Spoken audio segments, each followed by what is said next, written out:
tidak masuk semua, maka jangan masuk di komisi 3. ketika semua masa dimasukkan ke kantor DPRD Kolaka, jangan harap bahwa kami tidak melakukan hal-hal ini. Jawab dulu, kalian kan punya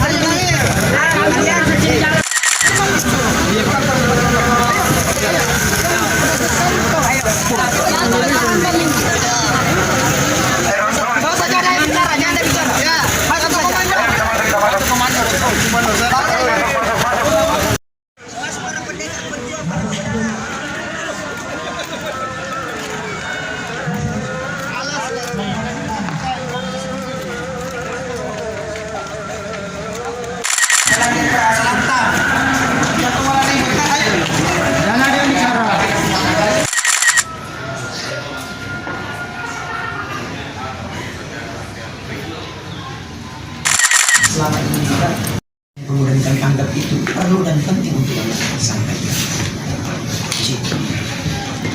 Jadi di sini kan kita diskusi terkait beberapa poin. Yang pertama itu terkait dengan jumlah anggaran atau dana community development.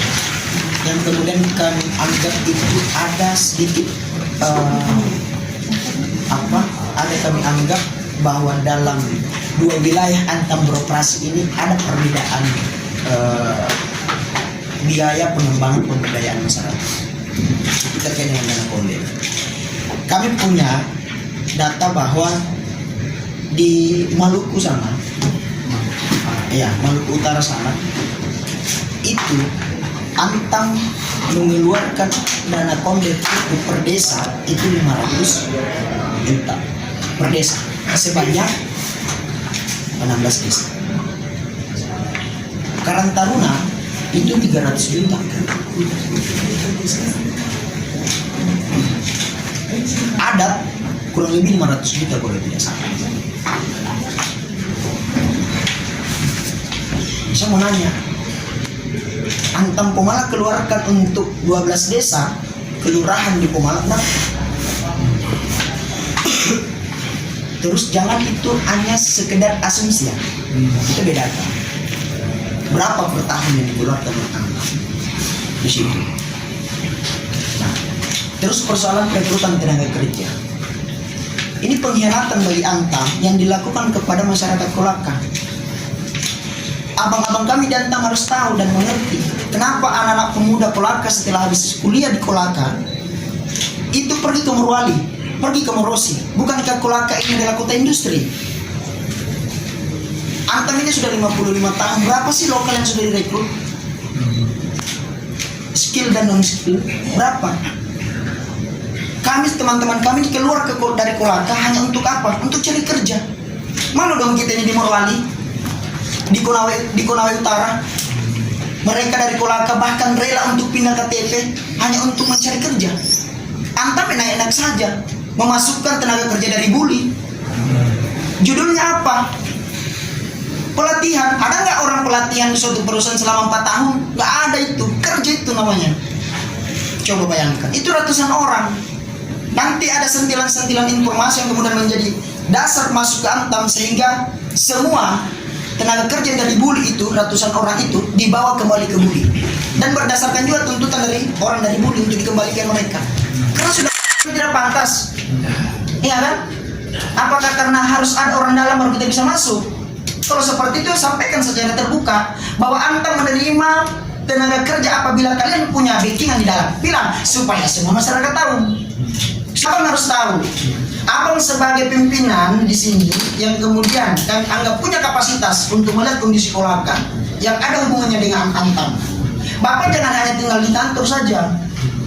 Semuanya urusan dilimpahkan sama Pak Tadius. Iya kan? Coba.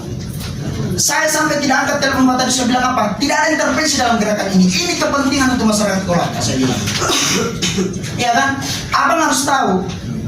Jadi kami tidak menginginkan jawaban yang dimana itu tidak memberikan jawaban yang rasional. Berikan kami data yang rasional, keterangan yang rasional. Karena kalau data kami pegang, di sini bertanda tangan siapa? Orang Antam. Jadi kami tidak ngomong saja, ini ada beberapa poin ini. Mungkin kalian tidak tahu, kami dapat. Kenapa bisa? Itulah jalan-jalan Tuhan. Karena tidak ada kemunafikan yang kemudian lahir dalam tubuh kami. Seperti itu. Coba jelaskan disampaikan kepada adik-adik. Bisa saya coba tanggapi ya. Seandainya nanti ada beberapa hal yang ingin didiskusikan, mungkin kita bisa diskusikan. Yang pertama terkait dengan biaya kongres. Kalau nggak salah itu suratnya tentang Pak Dolok ya, kalau nggak salah. Iya. Pak Dolok silakan. Kalau nggak salah itu juga beliau sebagai PLT ya, Iya. direktur utama. Jadi memang Pak, sepengetahuan sependek pengetahuan saya nih Pak Bapak Ibu anggota dewan.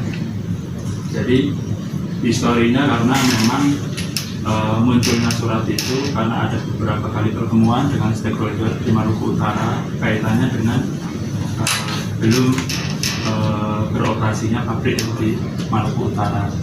Jadi ada beberapa hal yang mungkin saya juga karena nggak mengikuti diskusi yang terjadi di Maluku Utara kan gitu. Saya juga dapat informasi saja. Jadi ada beberapa program sebenarnya Pak yang ingin diintervensi melalui unit pertambangan nikel Maluku Utara. Salah satunya adalah program pemberdayaan. Mungkin program pemberdayaannya dengan surat itu yaitu mencoba untuk melibatkan beberapa organisasi atau mungkin juga melibatkan pemerintah daerah, dalam hal itu mungkin bisa melalui pemerintah desa dan lain sebagainya, baik OKP dalam hal ini mungkin Karang Taruna dan lain sebagainya, sehingga diwujudkanlah dalam bentuk itu. Jadi sebenarnya itu program pemberdayaan masyarakat yang melibatkan masyarakat untuk bisa membantu program-program yang ada di sana. Adik-adik semua, karena memang setiap unit itu kan memiliki karakteristik masing-masing dan mungkin juga ada terkait dengan evaluasi. Karena kan selain Muslim Law juga PT Antam UBWN Kolagan juga ada intervensi yang lain, ada kegiatan LPGU untuk mensupport infrastruktur, terus ada kegiatan-kegiatan kayak pembangunan infrastruktur yang lain yang sekiranya itu juga mungkin bisa dipertimbangkan. Artinya harapannya dari desa juga sudah kita intervensi, di level kabupaten kita juga mencoba untuk intervensi sehingga semuanya bisa dilibatkan. Yang kedua mungkin terkait dengan Satu dulu Pak, yang terkait tadi yang Pak, ini 200 juta. Kalau di Maluku Utara itu jelas peruntukannya Pak Ridho, mereka menyampaikan untuk adat, Karang Taruna dan lain-lain. Apakah juga ada penegasan Antam terhadap desa bahwa 200 itu untuk peruntukan apa saja? Jadi kalau dilihat dari datanya Pak, mulai dari 2018 begitu pertama kali intervensi ini kita luncurkan, rata-rata Pak eksekusinya yaitu infrastruktur.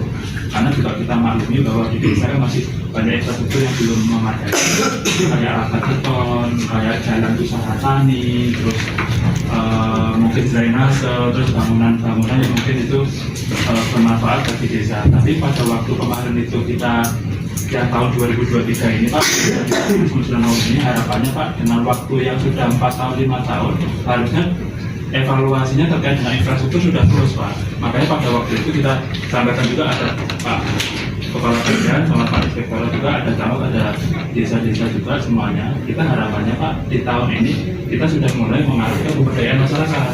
Jadi sudah bukan lagi infrastruktur Pak. Harapannya apa? Dengan pemberdayaan masyarakat, ekonomi berputar sehingga lapangan pekerjaan tercipta dan ekonomi tumbuh. Harapannya begitu. Pak Ridho, kan yang lalu itu kan lebih banyak ke arah infrastruktur. Saya tahu tadi, apakah ada mekanismenya Antam untuk memastikan itu tidak tumpang tindih peruntukannya? Karena di desa sendiri itu kan ada dua sumber dana, ada masuk dana desa dan ada ADD, dan itu rata-rata kegiatannya sama, infrastruktur dan lain-lain. Apakah ada mekanisme memastikan bahwa itu tidak disalahgunakan dalam konteks ini mungkin pakai anunya Antam, terus dibotor dan jawaban Antam, dana desa nanti dicabat ini pasal cepret gitu, ada nggak? Kalau ada biar ada karena salah satu penangkap dari ada itu arahnya ke sana supaya sebetulnya positif Pak Ridho. Ada yang menyampaikan ini 500, 300 dan tuntutannya. Ada juga berharap bahwa kalau itu 200 dari Komala itu juga jelas tuntutannya. Ya. Gitu jadi. Ya baik. Mungkin terima kasih Pak. Kedua, Karang Taruna.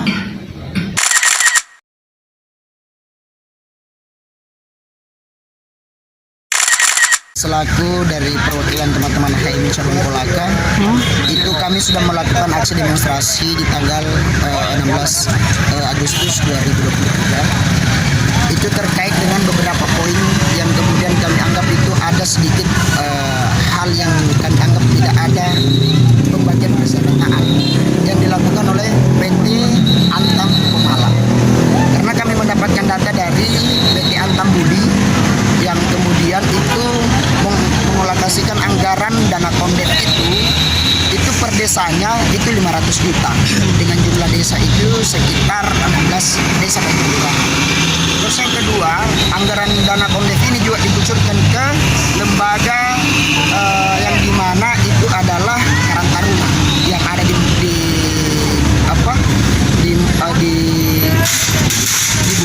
itu 200 juta per tahun itu per Karang Taruna. Terus poin ketiga itu 500 juta untuk perangkat adat. Nah sementara di Kolaka itu mereka hanya mengucurkan itu 200 juta per desa. Jadi itu keberatannya Anda? Itu yang kami tidak terima karena kami menganggap bahwa persentatif yang kemudian Antam hari ini itu lebih mayoritas menghabiskan sumber kekayaan alam itu di Kolaka. Iya. Sudah 55 tahun Antam di Kolaka. Tetapi kenapa dalam pengelolaan anggaran CSR yang dikucurkan untuk menjadi kondep itu tidak sebesar apa yang didapatkan oleh masyarakat Buli. Nah, itu yang pertama. Terus terkait dengan perekrutan tenaga kerja lokal. Kemarin Antam itu sudah mengambil tenaga kerja dari Buli itu kurang lebih 199 orang sesuai dengan penyampaiannya tadi Pak Rido sebagai pihak dari Antam itu sendiri. Nah sekarang sudah dikembalikan, artinya ketika itu dikembalikan posisi jabatan yang kemarin itu dalam kondisi kosong. Namun kemungkinan mereka tidak melakukan perekrutan tenaga kerja lokal dengan pertimbangan lain. Nah itu juga menjadi tuntutan kami. Nah akhir daripada diskusi kami tadi dengan Komisi 3 DPRD Kabupaten Kolaka, Dr. Hakim, itu akan kami melanjutkan diskusi ini dan akan dipertemukan kepada direksi. Kami akan mungkin difasilitasi ke Jakarta untuk ketemu sama direksi, melanjutkan diskusi yang kemudian hari ini kami tuntut. Seperti itu, mungkin hanya itu saja yang bisa kami sampaikan.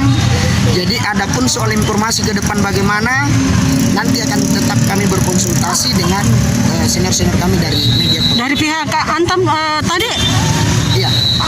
apa maunya apa? Jadi mereka tidak punya kapasitas untuk menjawab terkait dengan kok bisa Buli mendapat sekian, Antam Pemala hanya sekian. Jadi kapasitas dari Antam Pemala nggak bisa mengambil langkah untuk menjawab itu. Jadi harus karena ketemu itu direksi. adalah keputusan dari pusat. Oke. Makanya kemungkinan kami akan difasilitasi ataukah direksi yang akan turun ke Kolaka untuk menjawab beberapa pertanyaan yang kemudian menjadi tuntutan. Kapan itu? Minggu ini saya tekankan tadi, minggu ini harus sudah ada kejelasan kapan kita akan ketemu dengan direksi. Oke. Kasih.